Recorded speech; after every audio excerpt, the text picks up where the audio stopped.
Hello friends, this is Cold Run back with Mass Effect. It's been a little while since my last session and I apologize for the delay. I had a big personal project taking up a bunch of time all of a sudden, and I should be able to get back to a more regular schedule now. So last time we explored a lot of our ship, I was about to call it the Promenade. What the hell is the name of the ship again? The Normandy. I don't know why I was going to call it the Promenade. We got some codex stuff to check out, and we have some more just final stuff to check in on here. I'm curious what field integrity monitors. I'm sure this is for the Mass Effect field. Okay, what did we open up last time? Quarian's economy. The migrant fleet has little economic base, operating in a state of perpetual hand-to-mouth. While Quarian ships include light manufacturing and assembly plants, they lack heavy industries such as refining and shipbuilding. The fleet has tankers for water purification and oxygen cracking. Oxygen cracking? Is that a real thing? But the space-intensive nature of agriculture limits food production. A single disaster could destroy the fragile balance. Yeah, that sounds like a rough life. The Quarians earn income in very creative ways. Because the government is obliged to provide food, water, air, and medical support for every individual, the Conclave strategically determines the course of the fleet to bring in resources and income. A species who suspects the migrant fleet is heading towards their space often offers the gift of surplus starships, fuel, and resources to convince the Conclave to alter course. Ah, I see. As the fleet passes through a system, swarms of mining vessels work over asteroids for metals and silicious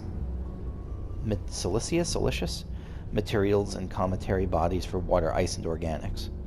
Quarian miners are adept at locating and strip mining spaceborne resources. This sparks conflict with corporations already working the system. Large mining concerns spend millions on lobbyists and public relations portraying the Quarians as locusts, devouring the resources of a system before moving on. I'm not surprised by that. That sucks, and I'm not surprised that that's a thing. The greatest asset of the Quarians is their rarefied skills. Most are experienced miners. Due to their life of perpetual salvage and repair, they are skilled engineers and technicians. More than once, the very corporations that of course, I could see what's coming a mile away. More than once, the very corporations that lobby against the Quarians have made backroom deals with the fleet, arranging for skilled Quarians to fill space engineering jobs that other species would demand higher wages for. Of course they do. Quarians are widely hated among the working classes. The Quarians are coming to take our jobs, is a common response to the fleet's approach. Yeah, this is very, very directly ripped from a lot of real life stuff, isn't it? Quarian's government. Their government sounds kind of not bad. I like what I've heard about their government so far. Due to the Quarians' precarious existence and the need to enforce strict rationing, government is somewhat autocratic. Oh, well, never mind. I thought it wasn't. I was wrong, I guess. I mean, I don't know. We'll see. The migrant fleet's operations are directed by the Admiralty, a board of 5 military officers who are advised by a legislative body called the Conclave. Doesn't sound that autocratic. Each vessel in the fleet has the right to send representatives to the Conclave aboard the flagship. The number of representatives is based on crew size. Larger clans with bigger ships and more votes form the cores of political blocs. Opposition comes from the Outriders Coalition, with delegates from thousands of smaller ships. This doesn't sound that autocratic at first. The Admiralty, I'll go with. The Admiralty defers to the Conclave's decisions in most circumstances. However, if all 5 members agree that a Conclave decision jeopardizes the survival of the fleet and cannot get the Conclave to address their concerns, they have the right to summarily overturn the legislative decision. After the Admiralty uses this extraordinary power, they must resign. If the Admiralty does not step down after using their veto, the rest of the military is obliged to arrest them. Okay, this is why... I mean, it doesn't sound autocratic from the way... This doesn't sound like an autocracy that I usually think of, at least. Each ship captain has authority over his vessel, but is advised by an elected civilian council, just as the Admiralty is advised by the Conclave. This relationship may range from cooperation to polite tolerance to outright hostility, but any council who any captain who overrules his council without good reason is relieved of command by the Admiralty. Many Quarian ships are owned by clans who pool their resources to purchase used vessels from private sellers. Large ships are prestigious for big rich clans, but a small ship means status for a small clan with enough personal wealth to afford a private vessel. Clan vessel captains are not subject to dismissal by the Admiralty. Abusive captains are a family problem if they do not disrupt the operations of the fleet. This really doesn't say, I mean, it doesn't sound, it sounds like power is dispersed and it's more representative than the term autocracy would lead me to believe. But I might be misunderstanding it, or I might be understanding the nature of autocracy. That's also possible. Okay, the Migrant Fleet. Migrant Fleet is the largest concentration of starfaring vessels in the galaxy, sprawling across millions of kilometers. Holy shit. It can take days for the entire fleet to pass through a mass relay. I didn't know there were that many. I guess that makes sense, it's a whole race. When the Quarians fled their homeworld, the fleet was a motley aggregation of freighters, shuttles, industrial vessels, and the odd warship. After 3 centuries, all have been modified to support larger crews as comfortably as possible. As the Quarians achieved stability, they began weeding out the ships least suitable for long-term habitation. Excuse me. Selling them and pooling the money to buy larger and more space-worthy hulls. This process is ongoing as vessels wear out and break down. While some ships enjoy dedicated cabins with full privacy and sanitary facilities, many more are former freighters whose cargo bays and containers are pressurized and divided into family spaces using simple metal cubicle bulkheads. Wait, what? Some ships, let me read that again. While some ships enjoy dedicated cabins with full privacy and sanitary, okay, many more are former freighters whose cargo bays and containers are pressurized and divided into families. Okay, so really makeshift, like not meant to be divided in this way. Okay.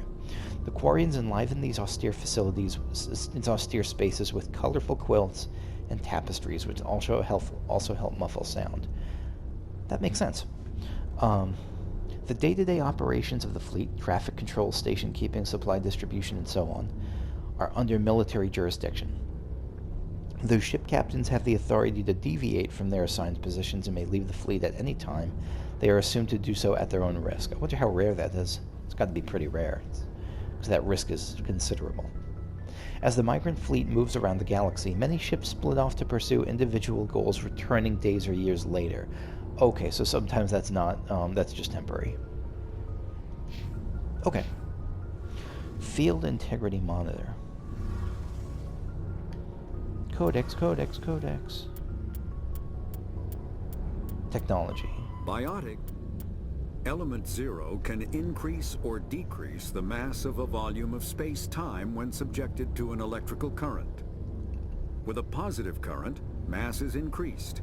With a negative current, mass is decreased. The stronger the current, the greater the magnitude of the dark energy mass effect.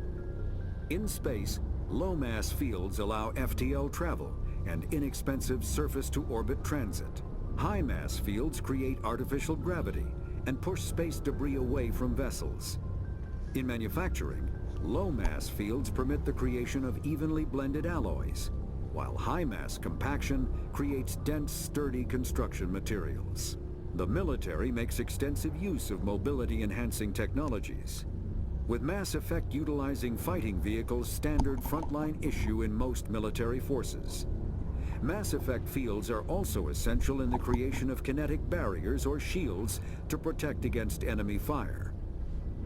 So I'm again, this is all, I'm still not the most sciencey of people. I am one of the least sciencey of people.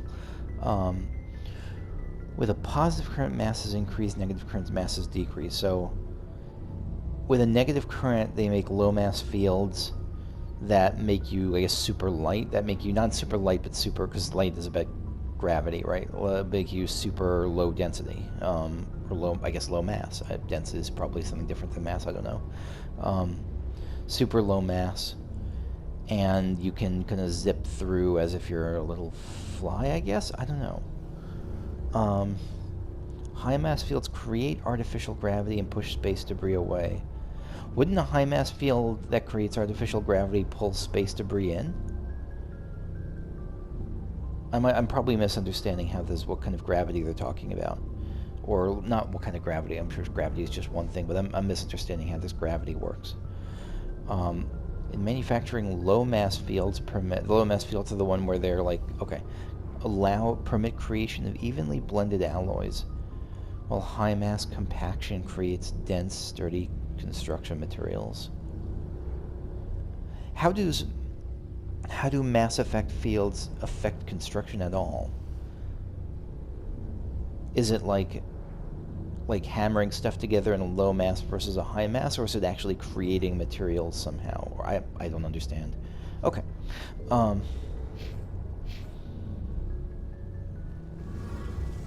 Element 0 core. So this is what it's all about. When subjected ESO. to an electrical current, the rare material dubbed Element 0, or ESO, emits a dark energy field that raises or lowers the mass of all objects within it. This mass effect is used in countless ways, from generating artificial gravity to manufacturing high-strength construction materials. It is most prominently used to enable faster-than-light space travel. ESO is generated when solid matter, such as a planet, is affected by the energy of a star going supernova. The material is common in the asteroid debris that orbits neutron stars and pulsars. These are dangerous places to mine, requiring extensive use of robotics, telepresence, and shielding to survive the incredible radiation from the dead star. Only a few major corporations can afford the setup costs required to work these primary sources. Humanity discovered refined Element 0 at the Prothean Research Station on Mars, allowing them to create mass effect fields and develop FTL travel. Okay. I sort of understand some of the gist of it. Engineer Adams, what do you have to say? Hey, Commander, you know that Quarian, Tally? She's been spending all her time down here asking me about our engines. I'll get rid of her. You monster. No, you will not get rid of her. I'll tell her to leave you alone. No. What? No, she's amazing. I wish my guys were half as smart as she is. Give her a month on board and she'll know more about our engines than I do. Good, I like you. She's got a real knack for technology, that one. I can see why you wanted her to come along. She's useful. I mean, that's not why I wanted to come along. It's because I'm madly in love with her. But she's useful, she'd be sure. a real asset to the team. Let's go with You've that. got an eye for talent, Commander, but I'm guessing that's not why you came down here. Fill me in on the IES stealth system. How does it work exactly? You can't hide a ship out in space. They emit too much heat and radiation. Too easy for sensors to pick them up, unless you find a way to capture those emissions. So our stealth systems trap the energy we give off in storage sinks built into the ship itself. No emissions to give away our location. At least for a short the sinks time. have to be vented. Yep. More than a few hours silent running and they overheat. Cook us inside our own hull. I mean, we're not invisible, we're not physically invisible. I think if someone looks out the window and they'll still see us, but I get the sense that we're invisible to radar, to a lot of technology. There's no way for anyone to detect us? A visual scan can still pick us up. Anyone looking out a window can see us plain as day. But you have to be pretty close to get an actual visual out in space.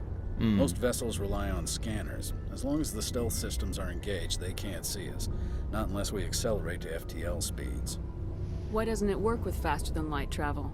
Cranking up to FTL blue shifts our emissions, pushes them into frequencies too high to capture in the sinks. As soon as we make the jump, it's like setting off a flare. Sensors can pick up our location whenever we enter or exit FTL flight, but for short-range missions, our stealth systems are amazing, and we've got the only one. Nice. I want to know more about the Normandy. She's the best ship I've ever served on, probably the fastest vessel ever designed, and she's the only one using the new Tantalus drive core. What's so special about the Tantalus drive core? Proportionally, it's about twice the size of any other vessel. Not only are we faster, but we can run at FTL speeds longer before we have to discharge the core. So we got quite a prize on our hands. Where else have you served, Adams? If you name a class of Alliance ship, I've probably served on it. Everything from dreadnoughts and carriers right down to frigates like the Normandy. My last assignment was on the Tokyo, only a cruiser, but she was a good ship. Couldn't hold a candle to the Normandy, though. Okay. Carry on, Adams. Aye, aye, Commander. Nice to meet you, and I like you. Codex. Faster, larger warships are generally classified in one of 4 weights. Frigates are small, fast ships used for scouting and screening of larger vessels. Frigates often operate in wolf pack flotillas. Okay. Cruisers are middleweight combatants, faster than dreadnoughts and more heavily armed than frigates. Cruisers are the standard patrol unit and often lead frigate flotillas. Dreadnoughts are kilometer-long capital ships mounting heavy, long-range firepower. They are only deployed for the most vital missions. Carriers are dreadnought-sized vessels that also carry large numbers of fighters. Smaller vessels are almost exclusively used in a support role to the warships during combat. Fighters are one-man craft used to perform close-range attacks on enemy ships. Interceptors are one-man craft optimized for destroying opposing fighters. Most of what I know about those terms are from previous science fiction video games and properties. Like, I remember carriers being a thing in StarCraft, where there were these giant things that, like, you could create little fighters from them, and that would, like, spawn out of them and swarm around them like mosquitoes. Dreadnought, I remember from the... Well, Dreadnought I know from the fantastic trans superhero book series, Dreadnought. Cruisers... Frigates, for some reason, frigates I thought were, like... I didn't... This is way different than I expected.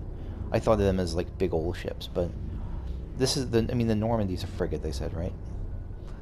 And fighters and interceptors I mostly remember from the game TIE Fighter. TIE Fighter... Like, TIE Fighters were...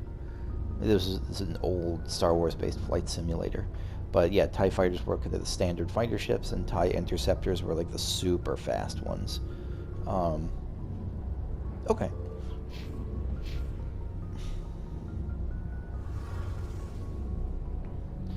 So now we get to check out some of the other people in this part of the ship.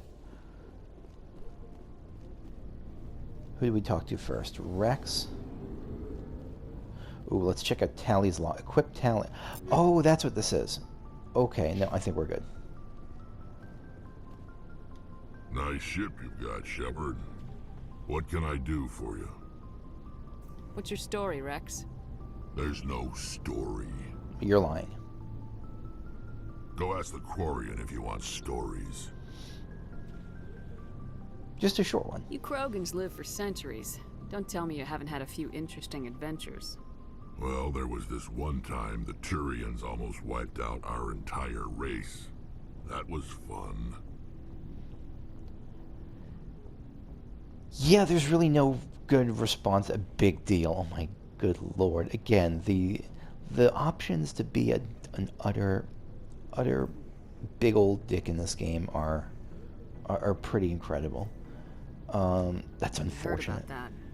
You know, they almost did the same to us. It's not the same. It seems pretty much the same to me. So your people were infected with a genetic mutation? Yeah, this is not a winning An argument, infection Jane. that makes only a few in 1,000 children survive birth? And I suppose it's destroying your entire species? I suppose it isn't all the same. Yeah. I don't expect you to understand, but don't compare humanity's fate with the Krogan. Touchy subject. Oh, of course. Are you kidding me? Sorry, Wrex. I wasn't trying to get you upset. Your ignorance doesn't upset me, Shepard. As for the Krogan, I gave up on them long ago. Really? Okay. The genophage infected us, but it's not what's killing us. Are your people really dying? We're sure not getting any stronger. We're too spread out. None of us are interested in staying in our own system. Lots of species have left their homes and prospered. Yeah, but you don't have the same... But they go to colonize new worlds. We're not settlers. We're warriors. We want to fight. So we leave. Hire ourselves out. And most of us never go back. What can you tell me about the genophage? Ask the Solarians if you want details. They made it. All I know, it makes breeding nearly impossible. Thousands die in stillbirth, and most never get that far. Every Krogan is infected. Every one. And no one's rushing to find a cure.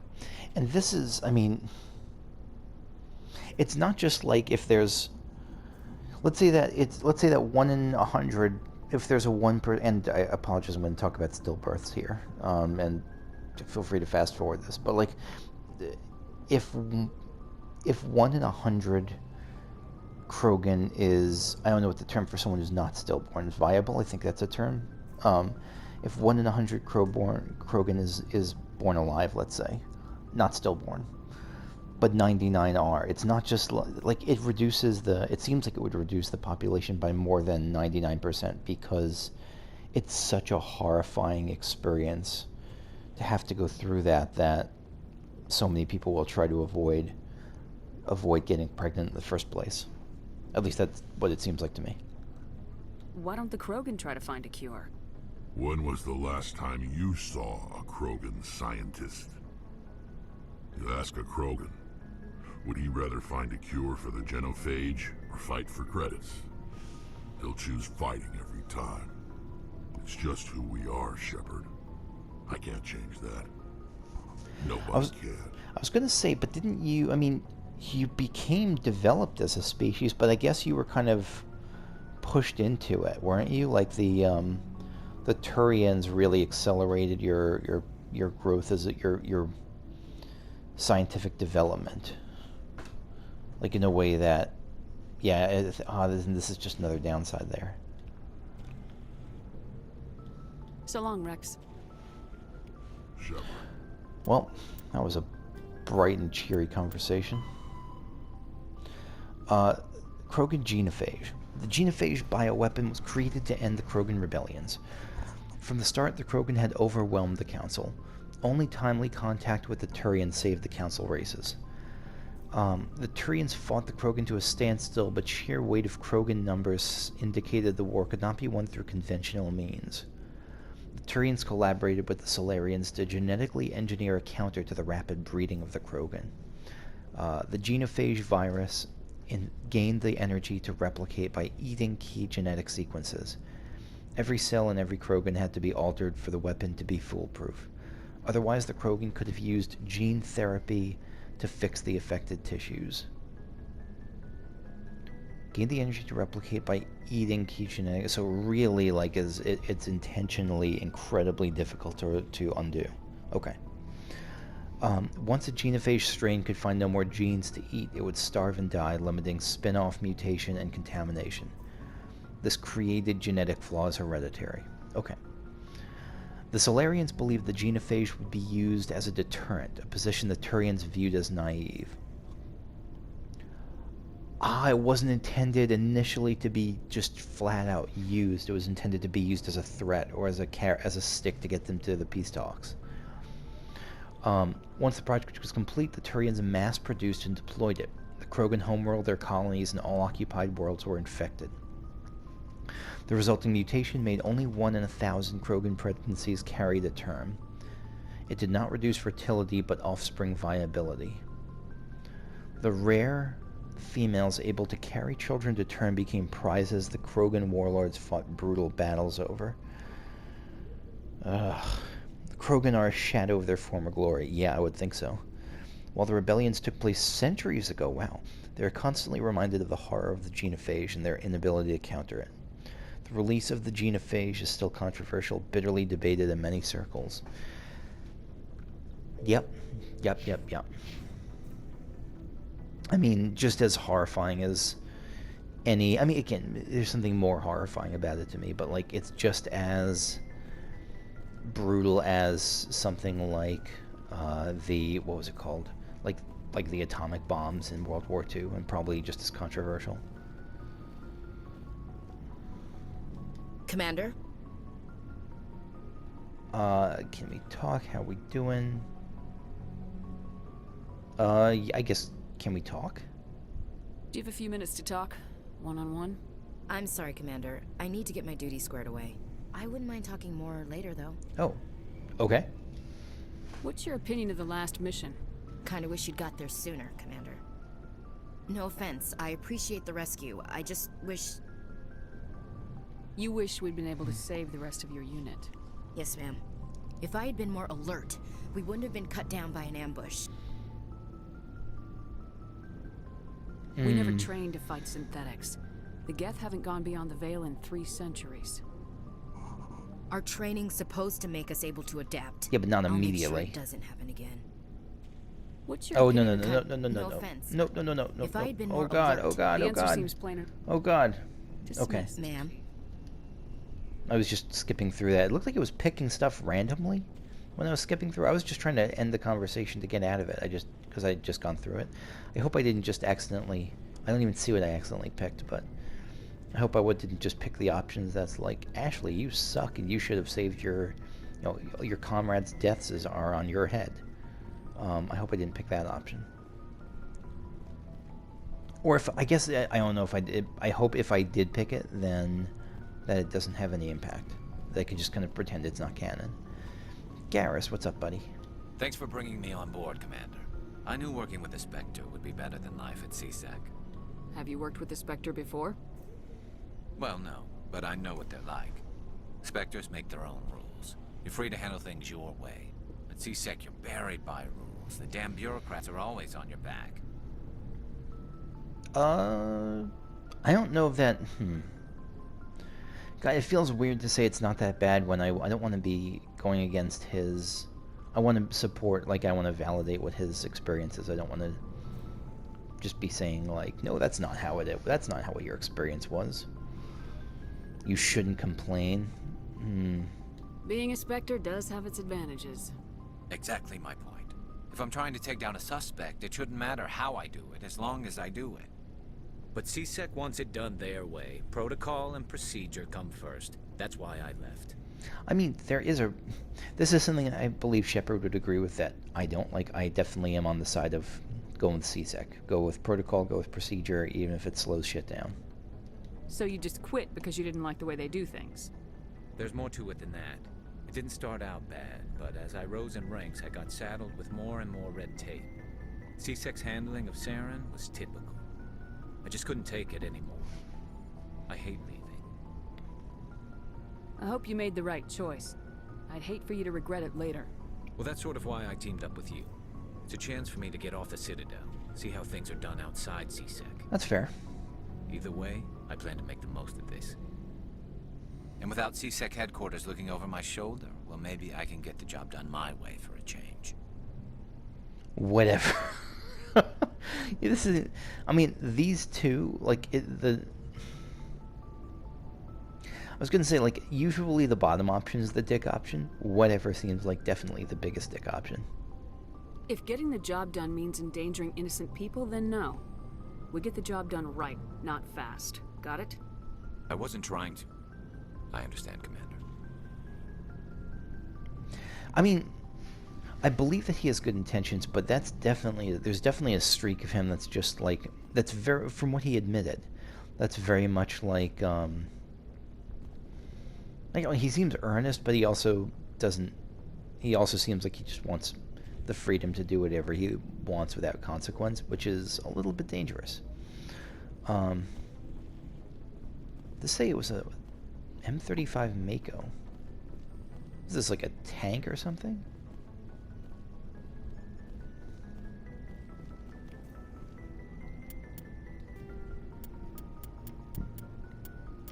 Ships and vehicles. Fast. The Mako infantry fighting vehicle was designed for the System Alliance's frigates. Though the interior is cramped, an M35 is small enough to be carried in the cargo bay and easily deployed on virtually any world. No. With its turreted 155mm mass accelerator No. coaxially mounted machine gun, the Mako can provide a fire team with weapon support as well as mobility. Since Alliance Marines may be required to fight on any world, The Mako is environmentally sealed and equipped with microthrusters for use on low-gravity planetoids. No, no, no. The Mako is powered by a sealed hydrogen-oxygen fuel cell and includes a small Element 0 core. While not large enough to nullify the vehicle's mass, the core can reduce it enough to be safely airdropped. When used in conjunction with thrusters, it also allows the Mako to extricate itself from difficult terrain. I hate everything about what I'm reading here. I hate it. I am so scared now.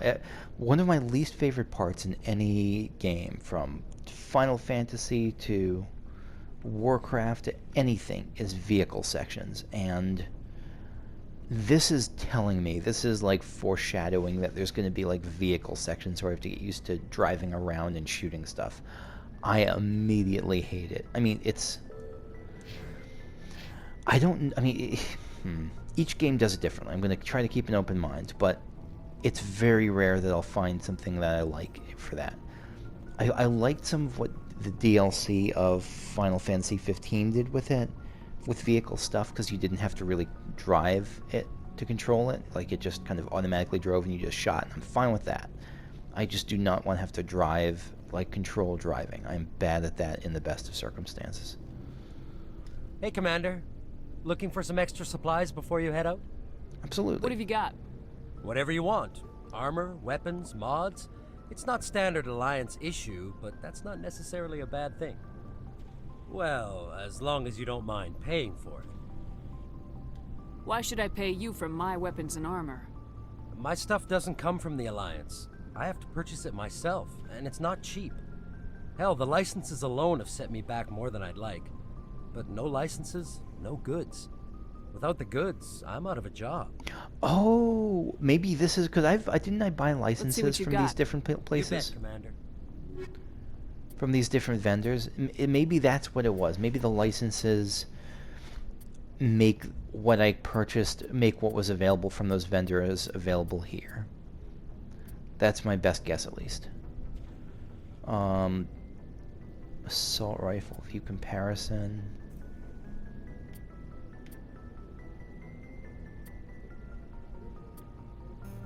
No, not you. Wait, what? Wait, hold on a sec. No, let's try that again. Looking for supplies? Let's see what you got. You bet, Commander. Okay. So let me see how I would compare that, because this may be something I just want to buy now, because I don't want to just save up. I want to spend money.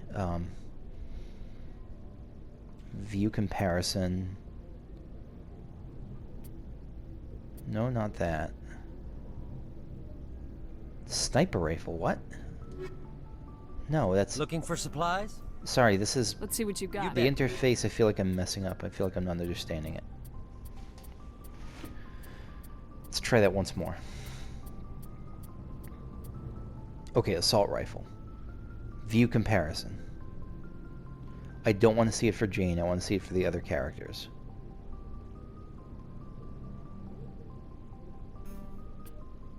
No, not the Omni tool. Not the armor. Now it's the sniper rifle again. What's going on here? Comparison done. Okay. It just resets to this.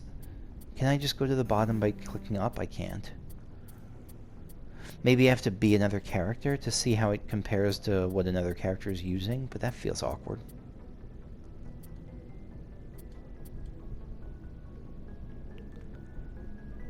R1, R2, no. Yeah, it doesn't seem like I can compare it when I'm just as Jane here. Okay, that's fine. Oh, I don't think we talked to you, actually. Looking for supplies? How often will you get new items? Well, that depends on how many licenses you've purchased.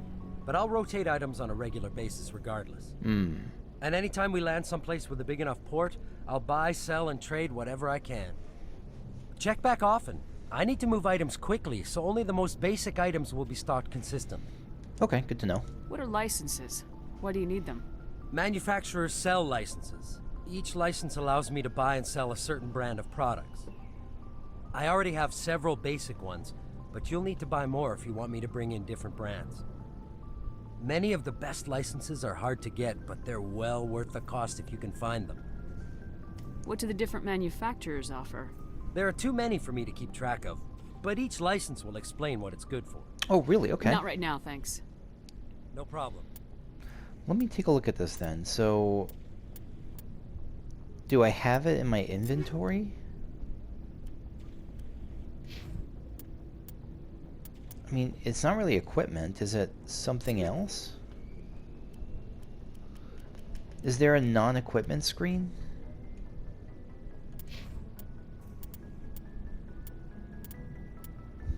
I don't know.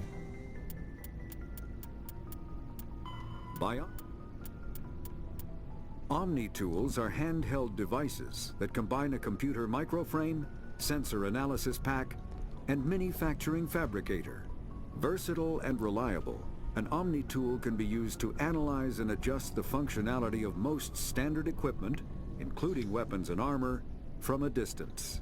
The fabrication module can rapidly assemble small three-dimensional objects from common reusable industrial plastics, ceramics, and light alloys. This allows for field repairs and modifications to most standard items, as well as the reuse of salvaged equipment. Omni-tools are standard issue for soldiers and first-in colonists. Okay. Keep checking back. So there was there anyone else here? I don't think so. I think we may have done it. I think this is it. We've done the thing. Any other areas I'm missing? I don't think so.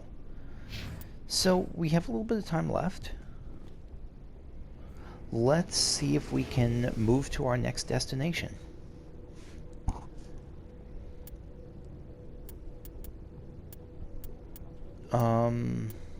Journal. Okay, the main mission is in Artemis Tau, Noveria, Pharaoh. So those are the areas I want to avoid if I want to make sure I don't progress too fast.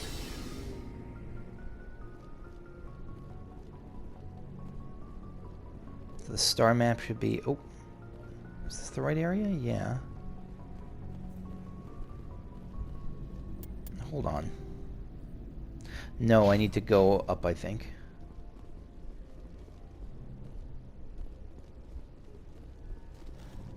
Yeah, because I think we have to use the star map to travel. That's my guess.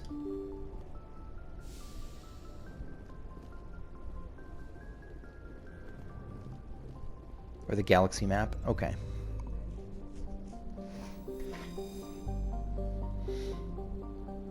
All right, zoom out.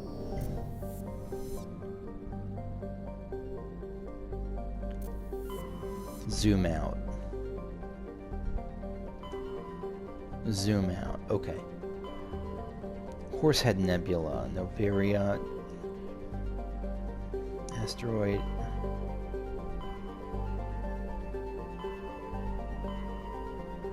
Is there a way? So I can't see. Let me get the let me get this again. So I want to go somewhere that's not. All right. Let me be a bit more specific. Hostile takeover. Okay, this is Han and Dis systems. I think that should be safe. Let's try the Han and Dis systems just because that's first on the list.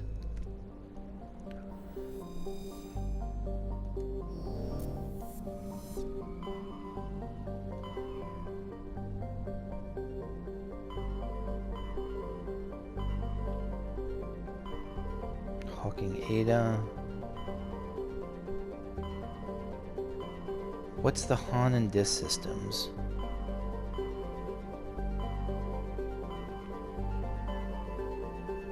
Can I... No, I don't want to travel. I want to zoom in.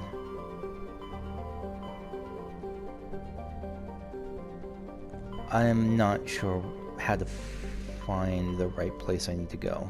Sorry about all this. I guess I don't, because part of it is I don't understand the terminology. I don't understand the difference between systems and clusters, or whatever these are. Find Liara, Noveria, Pharos.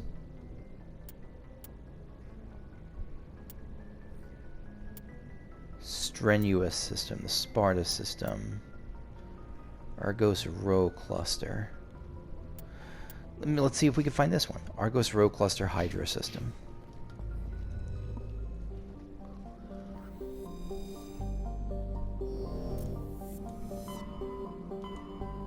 Argos Rho Hydra. Argos Rho Hydra. Looking for either... Oh, Argos Rho. Oh, travel does zoom in. Okay. This is a cool one. I like this blue and green. It's very Simic-y. Yeah, let's go to Hydra, sure.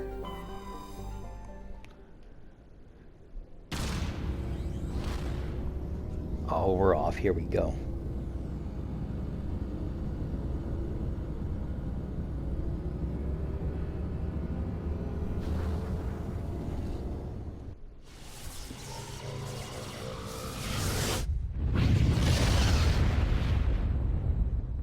That is pretty sweet.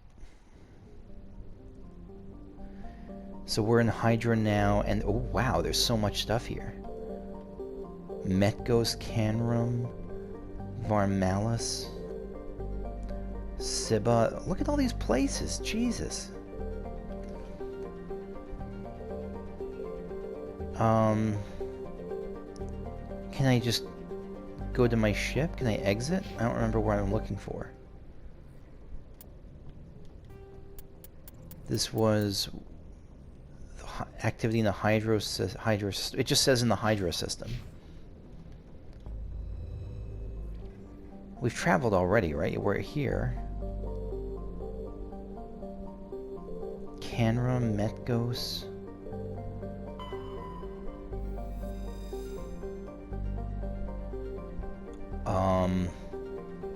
Sibba is a standard Neptune-type gas giant. The upper cloud decks up its hydrogen-helium atmosphere, tinted a dramatic blue by traces of methane. Okay, that sounds pretty. Let's survey it, I guess. Gas deposit. What's going on? Gas deposit. I thought it was put me on the planet. Gas deposit survey. I guess it's probably not safe to land on Neptune or land on a gas giant. Scans from orbit have detected a large concentration of helium-3. Okay. So I don't know what I just did.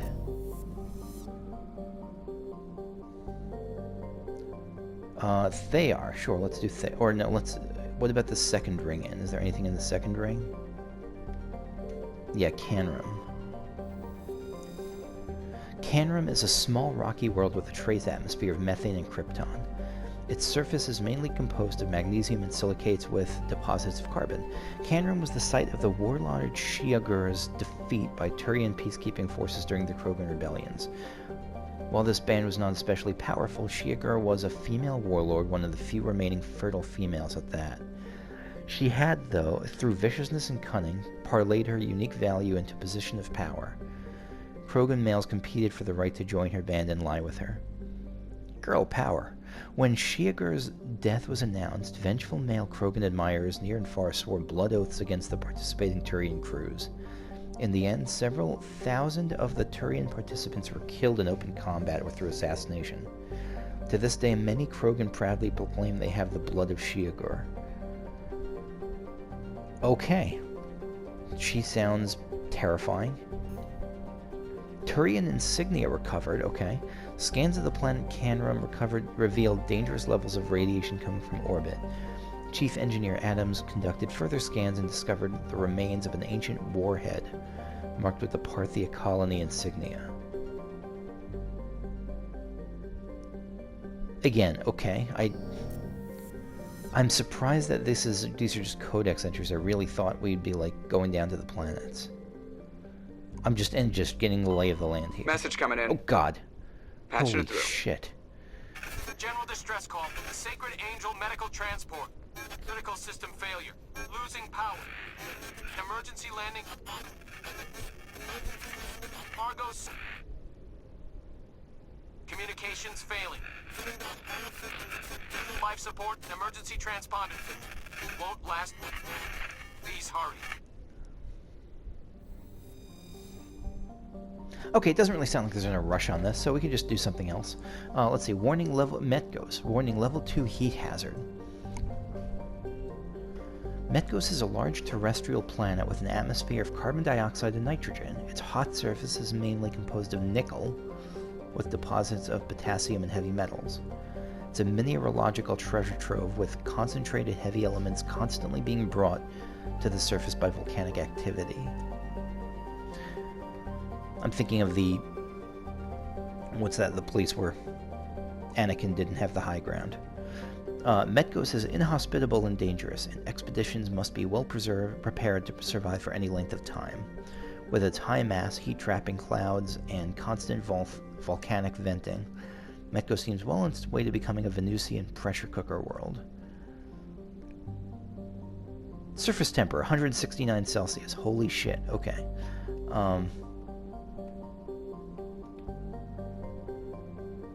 We can land here.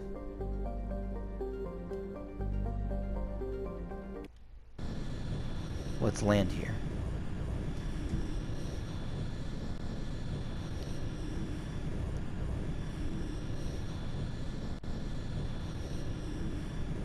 I like this loading screen as we're like crashing in. So we're still missing one, sorry, okay. So what are we gonna take with us here? I do want to keep mixing the parties up. Let's take...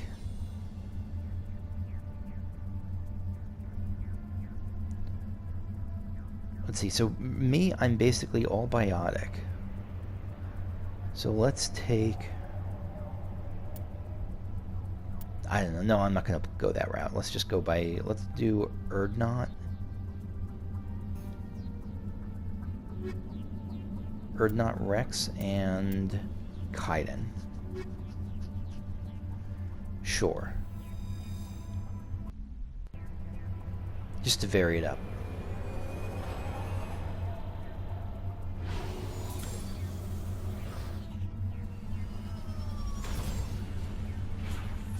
Okay, so this is the Mako.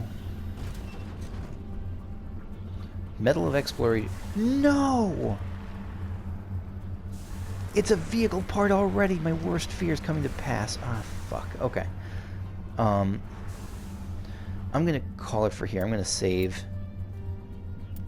And yeah, I'm gonna call it for here. Thank you for watching. Wait, which is the one I want? Yeah, I'm gonna call it for here. Thanks for watching. Next time we will commence the utter train wreck that will be me trying to do a vehicle section, and we'll also take a look at the Codex squad and journal updates. Okay, I'll see you later. Bye-bye.